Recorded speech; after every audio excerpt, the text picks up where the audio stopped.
Hi sa inyo lahat, magandang araw. Ako nga pala si RJ, ang mahilig mag-check ng player dito sa Antipolo. Tara, simulan na natin to.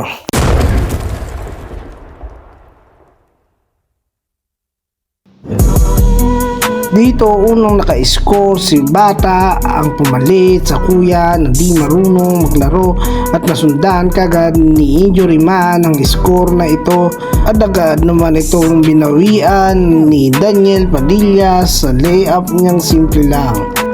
At binigyan ng bonus shot si Idol dahil hindi pinapasahan at nag-release siya ng tira, ngunit ito'y sumablay. Ayun ang dahilan kung bakit di pinapasahan. At sa kapunahan naman ni Bandido, nag-pass break si Charlon, ngunit ito'y malakas, ngunit sinave ni Bibert para maka-score ang kalaban. At dito nagpakita ng malakas na upper body ang ating kaibigan na lasanggero. At sa pagkakataon na to, si Albert ay nais bumawi kay Charlon, ngunit ito'y nagdulot lang ng foul. At dito masaksihan natin ang power rebound ng ating lasinggerong kaibigan na nakuha naman ni Bata at bumitaw ng easy 2 points. Pasok to. At dumako naman tayo dito sa grupo ni Bandido. Tumira si Charlon, na rebound ni Jury, score na naman to.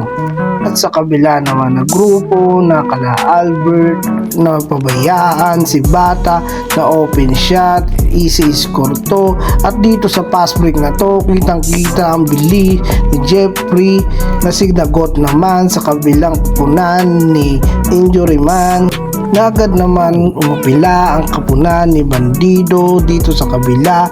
Isang magandang putback para kay Bandido ang nangyari rito na ikinagulat ng maraming tao. Naiwalay na pala ang Katniel kaya iniskoran ni Daniel Padilla sa kapunan ni Alberto na sunundan ng bullet pass, ngunit muntikan itong mawala pero nagawa ng paraan ni Alberto ang pagtirang ito.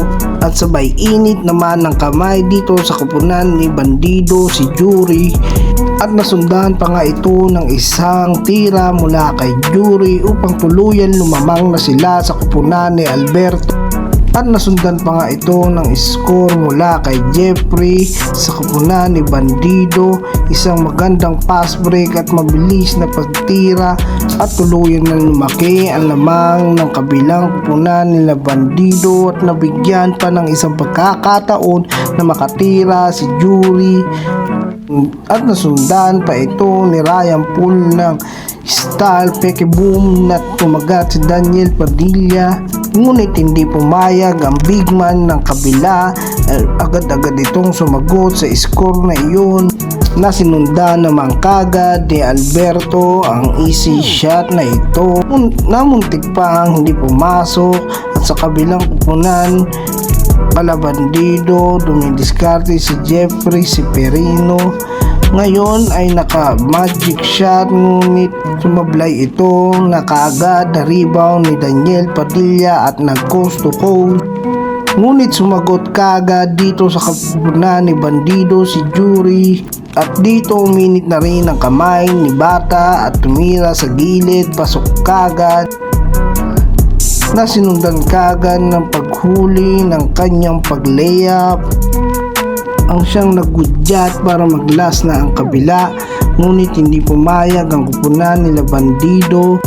Nakapuntos pa rito si Jeffrey sa kanyang bara-bara tira at nasundan pa ng isa at plus pa yung kay Jury, ngunit tinapos na ng kabila ang lahat.